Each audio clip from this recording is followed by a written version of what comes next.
ದಯವಿಟ್ಟು ನನಗೆ ಇಲ್ಲಿ ಬಾಳುವುದಕ್ಕೆ ಅವಕಾಶ ಕಲ್ಪಿಸಿಕೊಡಿ. ಮತ್ತೆ ಎಂದಾದರೂ ನೀವು ಈ ಕಡೆ ಸುತ್ತಾಡಿದ್ರೆ ಖಂಡಿತವಾಗಿ ನಾ ಸಹಿಸುವುದಿಲ್ಲ. ನೀನು ಕಣ್ಣು ಮರೆಯಾಗುವಂತ ಆಜ್ಞೆ ಮಾಡಿದರೆ ಇನ್ನೊಬ್ಬ ಮಹಾತ್ಮನನ್ನ ಕಣ್ಣು ಮುಂದೆ ನಗುತ್ತಾ ಇರುವಂತ ಆಜ್ಞೆ ಮಾಡ್ತಾನೆ. ನನಗೆ ಏನು ಮಾಡ್ಲಿ? ಒಂದು ಕಡೆ ಬಾವಿ, ಇನ್ನೊಂದು ಕಡೆ ಕೆರೆ, ನನಗೆ ಎಲ್ಲಿಗೆ ಹೋಗಲಿ ಸೀತಾ? ಅಂದ್ರೆ ನಿಮ್ಮ ಮಾತಿನ ಅರ್ಥ ಹೇಳಿದರೆ ಅದು ವ್ಯರ್ಥ. ಆದ್ರೂ ನಿಜ ಸಂಗತಿ ತಿಳಿಯಲೇಬೇಕಲ್ಲ. ದಿನ ದಿನ ಕೈ ಹಿಡಿದು ಸತಿ ಎಂದು ಸ್ವೀಕರಿಸಿದ ಕರುಣಾಮೂರ್ತಿ ರಾಜನಂದ ನನ್ನ ಅಣ್ಣ ಸೀತಾ, ನನ್ನ ಅಣ್ಣ. ರಾಜನಂದ ಏಕೆ ಅನುಮಾನವೇ ಸೀತಾ? ನೀನು ನನಗೆ ಹತ್ತಿಗೆ ಸ್ಥಾನದಲ್ಲಿ ಯಾವ ರೀತಿ?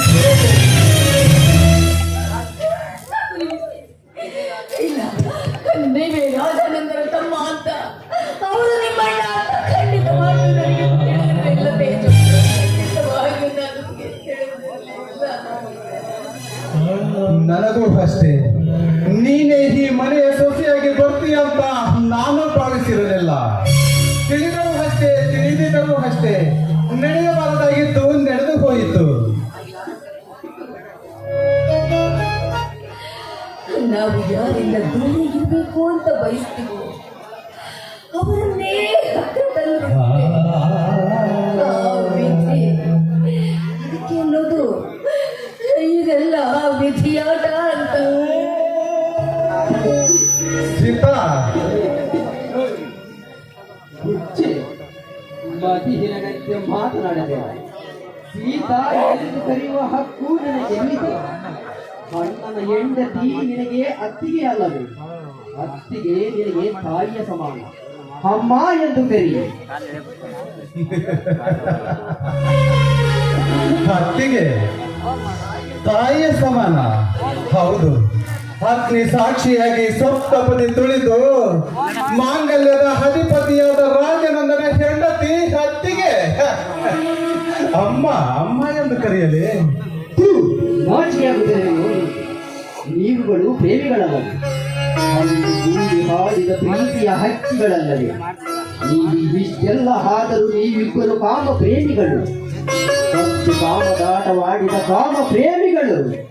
ನೀವು ಸ್ವರ್ಗದಲ್ಲಿ ನಿಮ್ಮ ಮದುವೆ ಎಂದೋ ಮುಗಿದು ಹೋಗಿದೆ. ಅವಳ ತೋಳು ತಟ್ಟೆಯಲ್ಲಿ ಸುಖ ಹೊಂದಿದ ನೀನು ನಾಚಿಕೆ ಇಲ್ಲದೆ ಅಮ್ಮ ಎಂದು ಕರೆಯುವೆಯೇನೋ?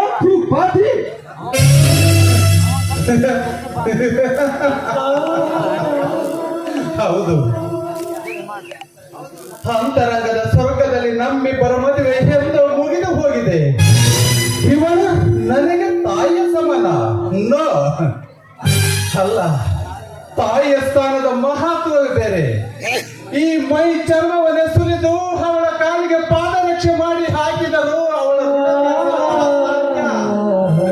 ಹಾಗೆ ಅವಳಲ್ಲಿ ಅವಳ ಸ್ಥಾನವೆಲ್ಲಿ? ಇವಳಲ್ಲಿ ಇವಳ ಸ್ಥಾನವೆಲ್ಲಿ? ಇವರಿಬ್ಬರ ನಡುವಿನ ಅಂತರ ಆಕಾಶ ಭೂಮಿ ನಡುವಿನ ಅಂತರ. ಸೀತಾದೇವಿಯವರೇ, ನಿಮ್ಮ ಬಾಳು ಮಲ್ಲಿಗೆಯಾಗಲಿ, ಸಂತೋಷದ ಹಗರವಾಗಲಿ, ಇದೇ ನನ್ನ ಆಸೆ.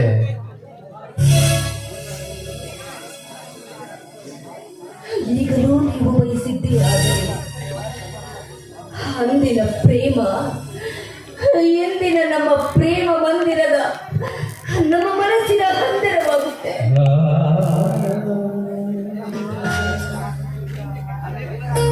ನಮ್ಮಿಬ್ಬರ ನಲುಮೆಯ ಬಾಳಿಗೆ ತೆರೆ ಹೇಳಿದಾಯ್ತಲ್ಲ ಆ ಸಂಪ್ರದಾಯವೆಂಬ ಗಂಧಾಚಾರ.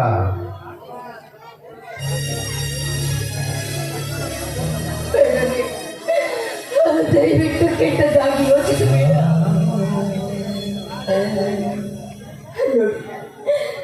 ಎಂದೆಂದಿಗೂ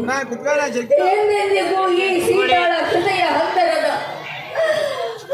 ನನ್ನ ಮನದಾಳದಿಂದ ಹೇಳ್ತಾ ಇದ್ದೇನೆ.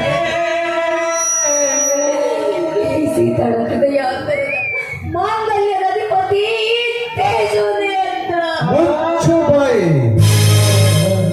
ಉಂಡ ಮನೆಗೆ ಎರಡು ಬಗೆಯ ಹೀನ ಸ್ವಾನ. ನೀನು ಸ್ವಾನಕ್ಕೆ ಮಾನವೀಯತೆ ಎಲ್ಲಿದೆ? ಇಷ್ಟೊತ್ತು ನಾನು ನಿನ್ನ ಜೊತೆ ಮಾತನಾಡಿದ್ದು ಹಲ್ಲಿಗೆ ಗಂಗಲೇಪನ ಮಾಡಿದ ಆಯಿತು. ನಿನ್ನ ತಾಯಿ ನಿನ್ನನ್ನು ಎತ್ತಿ ನೀರಿಗೆ ಹಾಕಿದಂತೆ ಸರಿ. ಹಾಗಾದ್ರೆ ನಾನು ಮುಂದೆ ಮಾತನಾಡಬೇಡ ಅಂತ ಹೇಳಿದಿನಲ್ಲ. ಹರಿಯದ ವಯಸ್ಸಿನಲ್ಲಿ ಜಾರಿದರೆ ಅವಳು ಎಂದು ಸೂಳೆ ಆಗುವುದಿಲ್ಲ. ಮದುವೆ ಆದ ಮೇಲೂ ಗಂಡನ ಜೊತೆ ಸಂತೋಷವಾಗಿ ಬಾಳಿದರೆ ಅವಳೇ ಭಾರತದ ಆರ್ಯ ನಾರಿ.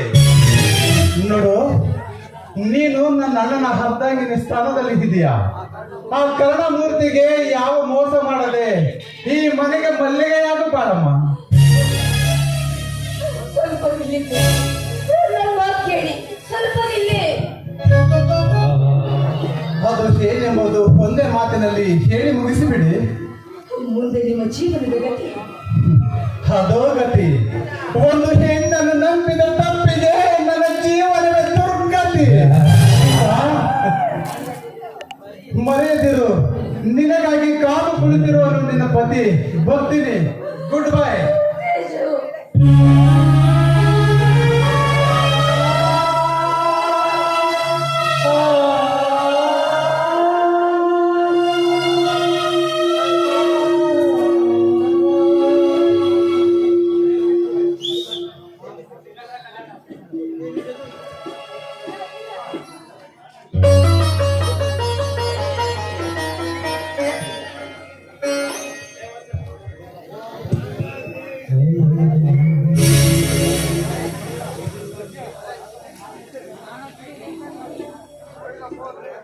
ಹಾ,